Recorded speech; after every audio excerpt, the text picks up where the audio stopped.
The lights in the Grand Tech Conference Hall of San Francisco shimmered against the towering glass panels, catching the golden glint of Chris Morgan's tailored suit as he stepped up to the podium.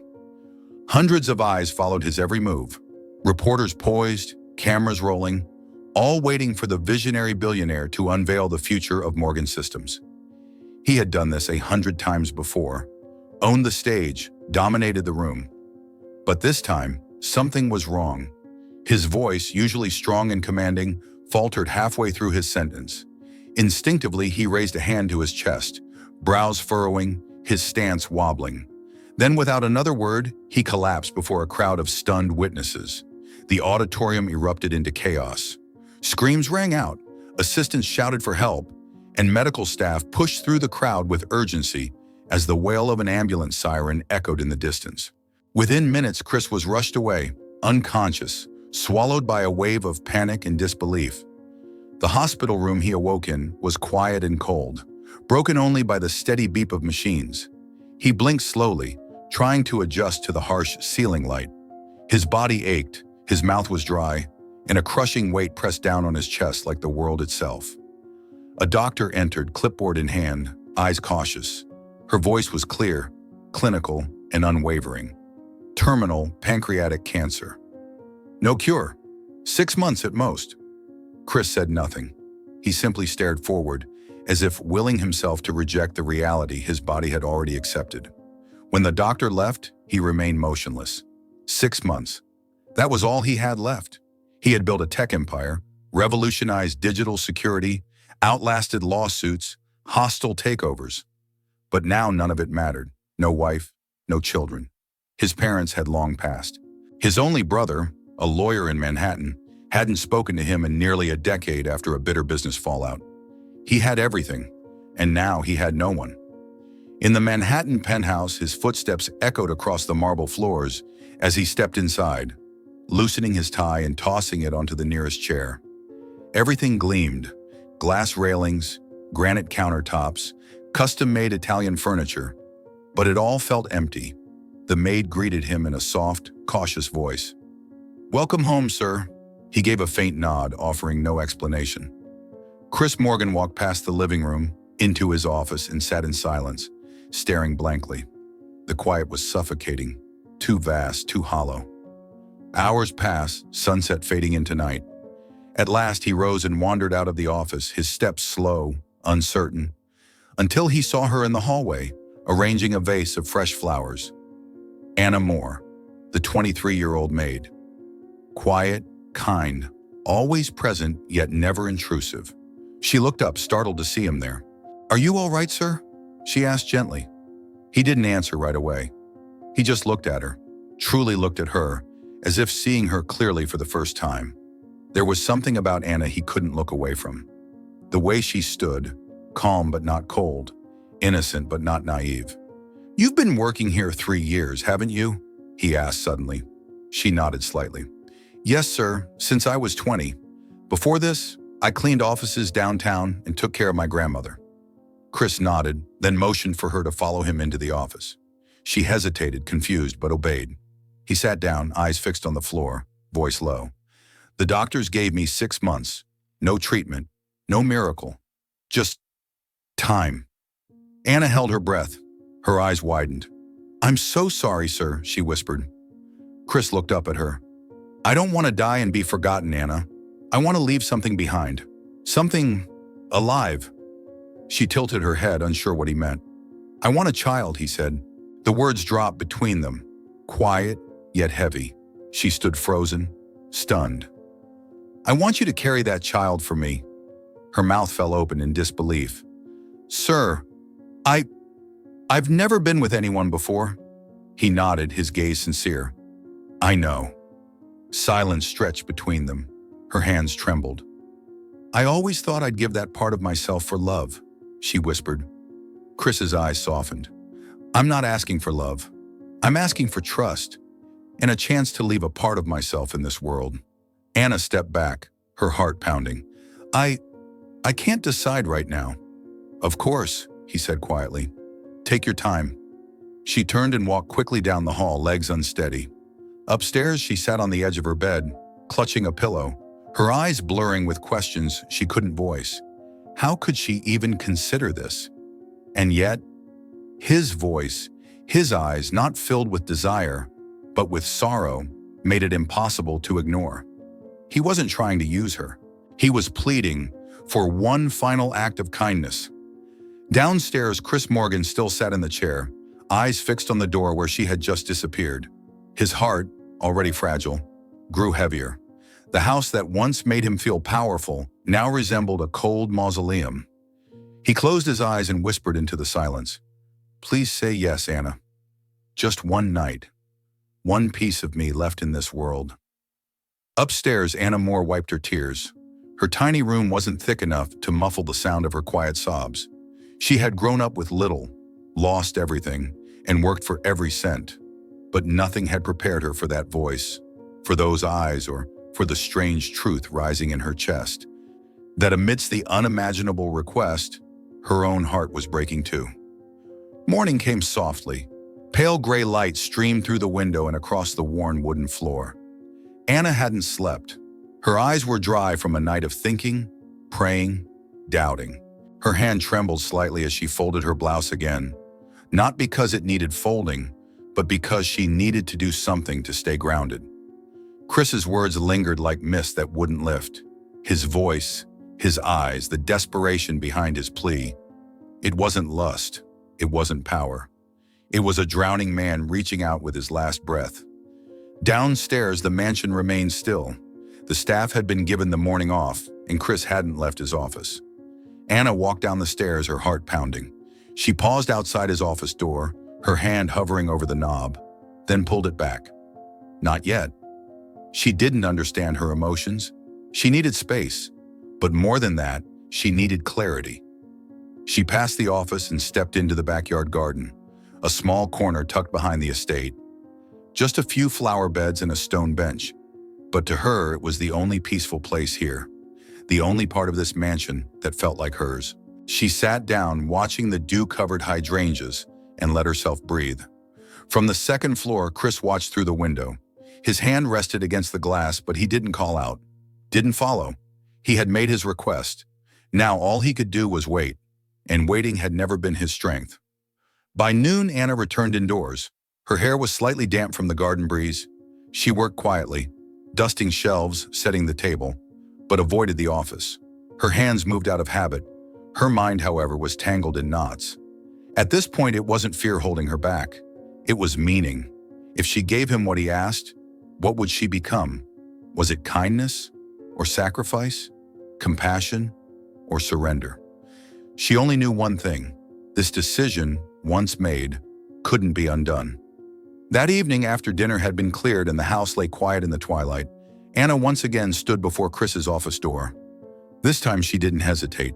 She opened the door and stepped inside. He looked up, surprised but composed. She didn't sit, didn't smile. She simply said, her voice soft but steady, "I'll do it. Not for money, not out of pity, but because maybe, just maybe, I understand what it feels like to leave this world without having left anything meaningful behind." Chris slowly stood. His face was unreadable. His hands trembled slightly at his sides. "Are you sure?" he asked, voice almost a whisper. Anna nodded, her eyes locked onto his. "I don't know what tomorrow will feel like. I don't know how I'll feel afterward. But I know I can't turn away from you. Not now."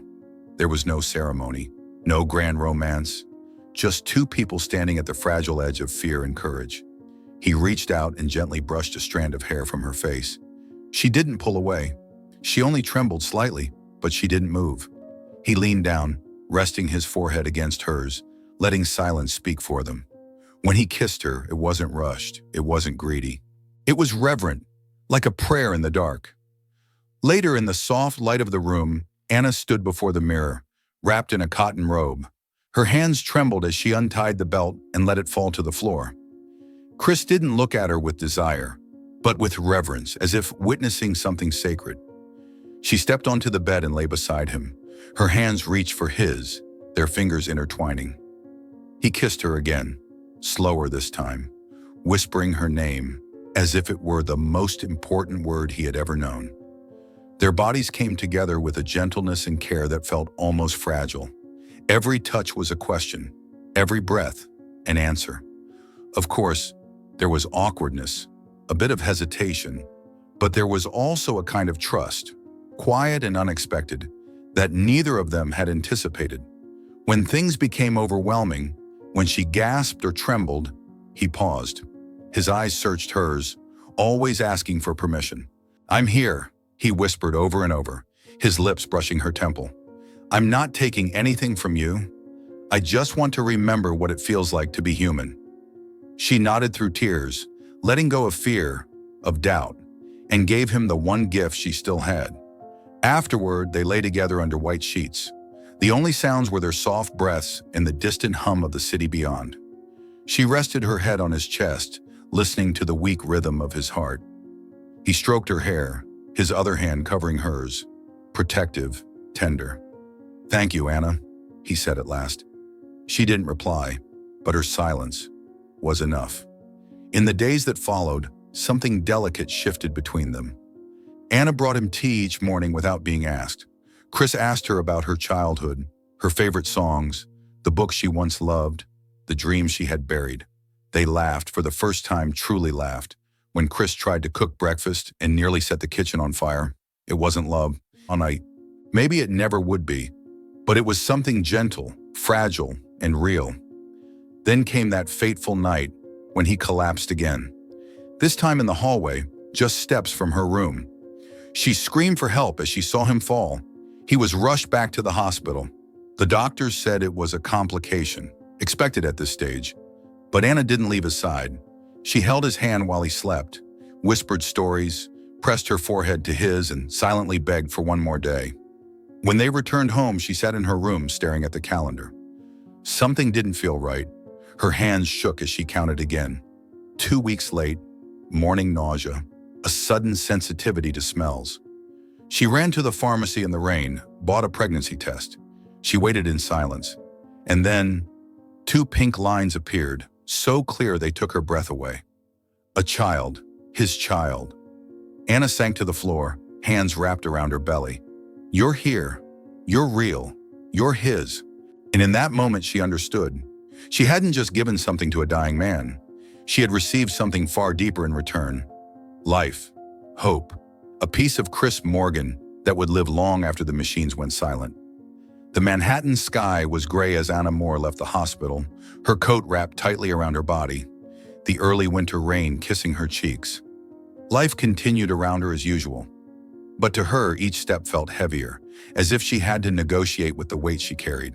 She hadn't told anyone, not even Chris. But her body had already begun to change. The quiet signs whispered of a new life growing inside her. There was no time to savor the joy. Chris's condition worsened each day. In his private hospital room, the machines still beeped steadily, but the sound no longer brought comfort. Chris lay there weaker than ever, pale and barely able to speak. His once steady voice had become a whisper, one that only Anna could truly hear. He always smiled when she entered, as if her presence alone pushed back the shadows creeping in at the corners of the room. One morning as she held his hand, she saw fear in his eyes. Not fear of death, but of leaving without knowing if she would be safe or if their child would be recognized. He asked her to open the drawer beside the bed. Inside was a sealed envelope in a small velvet box. "This is all I can leave behind," he said, his voice dry and thin.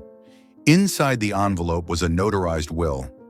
Her name was carefully written next to the words primary guardian, and the unborn child, still without a name, was listed as heir, acknowledged before ever taking a breath. She kissed his forehead, whispering a tearful promise. She would protect their child. She would fight to ensure the name Morgan was never erased. That night, Chris slipped into a coma, and by dawn he was gone. No final words, no last breath. Just silence, the kind that followed a man who had built an empire, but left with only one person left behind to mourn him. The funeral was private, tightly controlled by lawyers and the Morgan Systems Executive Board, who had already begun the process of transferring power, replacing Chris's name on every door and document. Anna stood alone at the back of the service, one hand resting protectively over her belly, her eyes never leaving the closed casket. Not a single family member acknowledged her. No one offered comfort. She was invisible to them. Just the maid. A rumor, a complication. But within her was a truth none of them knew. After the burial, she returned to the mansion. Now cold, empty. Most of the staff had been dismissed. The board had taken over Chris's office, clearing out every personal item. They told her she had 2 weeks to vacate. Her employment was officially terminated. She packed slowly, carefully, folding each of Chris's shirts, the ones she had laundered hundreds of times. His scent still lingered in the fabric. In the middle of it all, a letter was hand-delivered to her, not by post. The envelope bore the name of someone she had only heard of in passing. Liam Reed, co-founder of the company, and once ousted from Morgan Systems during a corporate restructuring. The letter was brief, polite. "I'd like to speak with you about Chris and about you." The next day, Anna sat in a small cafe, bundled tightly in her coat, heart racing. Liam arrived on time. Tall, silver-haired, carrying the quiet composure of a man who could read people before they ever spoke. He greeted her kindly, with no suspicion or arrogance. They spoke carefully, about Chris, about his final months, and then about the child. Anna braced herself for judgment, even disbelief, but in his eyes she saw recognition. "Chris spoke of you," Liam said, "often, and not as a maid, as the only real person left in his life." Anna's throat tightened. She wanted to believe it, but hearing it aloud made the grief sharper. Liam pulled out another envelope. "Chris gave this to me months ago. Told me to deliver it only if you were pregnant." Inside was a financial plan, a trust fund Chris had quietly arranged. Enough to live on. Legal guardianship for her. Lifelong support for both mother and child. Anna's hands trembled as she read, but Liam wasn't finished. He explained. Chris's death had triggered a legal war. The board was trying to invalidate parts of the will, claiming it wasn't publicly disclosed. Anna's name had never appeared in the press. The unborn child at the center of the storm had no formal protection. "I want to help you," Liam said quietly. "Not because I owe Chris, but because I believe you shouldn't have to face this alone." He offered a legal team, protection, and more than that, his own testimony in court to verify Chris's final wishes. Anna was silent for a long time. She didn't know who she could trust, but something in his voice made her nod. Just once, but firmly. Time passed. Anna's belly slowly became visible beneath her soft dresses. Mornings were still full of nausea and fatigue, but she pushed through. Liam Reed called frequently, updating her on the legal proceedings, arranging meetings with attorneys, people who spoke in terms she barely understood. He also visited often, not just for legal matters. Sometimes he brought fresh bread, sometimes just sat beside her, asking if she had slept well, if the baby had kicked. They talked, they smiled. He never crossed any lines, but his kindness was steady, something she had nearly forgotten still existed in the world. One evening after a tense meeting with the lawyers, she fell asleep on the sofa in his home. When she woke, a blanket had been draped over her. On the table sat a handwritten note. "Sleep well, Anna. You don't have to carry it all alone." For the first time in weeks, she smiled, not because of love, not yet, but because someone saw her, not as a burden, not as a case file, but as a woman still standing in the middle of a storm. The courthouse loomed quiet and still, stone pillars casting long shadows across the steps as Anna stood at the entrance. One hand rested on her belly, the other gripped the folder Liam had helped her prepare. Inside, the air was cold and echoed with footsteps, but the clearest thing she heard was her own heartbeat. She wore a soft navy dress, modest and clean. Her hair was pulled back, no makeup, only truth and resolve on her face. Liam stood beside her in a charcoal gray suit, her silent anchor amid a storm she wasn't sure she could weather. The courtroom was smaller than she had imagined, but the weight in it was crushing. On the other side sat two sharp-eyed attorneys representing the Morgan Systems board, cold, calculating, their gaze like blades. Behind them were members of Chris's family, strangers who had never met her, but already deemed her a problem to be erased. The judge, a woman in her 60s with silver-rimmed glasses, had eyes that cut through any embellishment. She announced the hearing had begun, and the battle commenced. They struck first. No marriage, no public declaration. The unborn child had no legal basis without a formal paternity test. Anna, according to them, was just an outsider, daring to overstep. She remained silent. Their words were sharp, but something inside her did not waver. She thought of Chris's hand clutching hers that night in the hospital. The words he whispered, not for himself, but for the child growing within her. She remembered the letter he left, the will he wrote, the way he looked at her as a whole person, not a shadow as they portrayed her. Then her lawyer stood. He didn't shout or dramatize, but spoke calmly and clearly. He detailed Anna's years working for Chris, the personal emails, the envelope found in the hospital drawer, and finally the DNA test, legally verified, confirming that Chris Morgan was the biological father of her child. Then something unexpected happened. Liam Reed asked to speak. He stepped up to the stand, his voice clear and firm. He spoke of his final conversations with Chris, of the quiet changes Chris had made. He didn't talk about business deals or strategy, but about a dying man searching for redemption in one final act of hope. "I witnessed that hope," he said simply, "and I will protect it, because it is real." The courtroom fell silent. Even the board members shifted uncomfortably. Then it was Anna's turn. She stood slowly. The quiet strength in her step spoke louder than any argument. "I'm not here to claim an inheritance," she said, her voice trembling but steady. "I'm here because my child deserves to know where they came from, to carry their father's name with pride, not in secrecy. I loved Chris, not for what he had, but for who he became when everything else had been taken from him. He asked me to bring a piece of him into the world, and I said yes, not because it was easy, but because I believed it meant something." She paused, looking around the room. "If I must raise this child alone, I will, but I will not let the world erase their father." The judge remained silent, her eyes deep as stone. Papers rustled, legal codes cited. Every second stretched like a drumbeat on the heart. Finally, she spoke. "The court recognizes the child carried by Anna Moore as the legal and biological heir of Chris Morgan. The trust fund shall be reinstated in accordance with Mr. Morgan's personal directive." A gasp rippled through the room. Not from Anna, who stood still, eyes closed, lips parted in silent gratitude, but from the board members who had not only lost a case, but lost control. Outside, reporters swarmed, recorders raised, flashbulbs popping like lightning. But Liam shielded her with his arm and whispered, "No statements today." She nodded, following him to the car, her heart no longer afraid, but breaking wide open in a truth that could no longer be denied. She had done it. She had protected her child. In the months that followed, the trust fund was officially established. Anna Moore's name appeared on documents that once would have surely dismissed her. And slowly, life began to breathe again. She moved into a small house by the Hudson River, quiet and full of sunlight. She painted the nursery herself in soft shades of pale blue and creamy white. Every brushstroke was soaked in hope. Liam Reed continued to visit, sometimes with grocery bags, sometimes just to listen. At times, he would sit quietly with her on the back porch, both of them watching the light fade gently across the water. Their bond, once built on duty and loyalty, had softened into something more tender.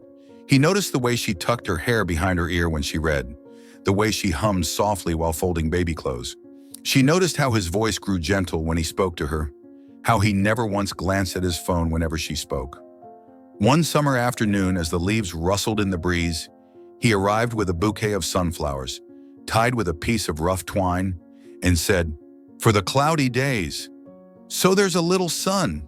She laughed, the brightest laugh she'd had in months. And she began to think, maybe she didn't have to be alone forever. The baby was born on a warm July morning, a boy with dark hair and eyes as solemn as Chris's. Anna cradled him in her arms, tears slipping silently down her cheeks as she whispered, "You're here. You're safe now. You are loved." Liam waited in the hallway, pacing. When she called him in, he stepped into the room and froze at the sight. Anna, smiling, holding a tiny new life. She handed the child to him, her hands steady, her voice soft as wind. "Meet Ethan James." He took the baby in his arms with quiet reverence, whispering, "Welcome to the world, little one." The following weeks passed in rhythms of crying, laughter, and the gentle chaos of new motherhood. One afternoon, while Liam bounced baby Ethan on his knee, Anna reached for his hand and said, "Thank you, Liam, for not walking away." He looked at her, eyes shining. "I never intended to." She leaned in and kissed his cheek gently, and for the first time, she allowed herself to imagine a new story, one not written in grief, but in rebirth.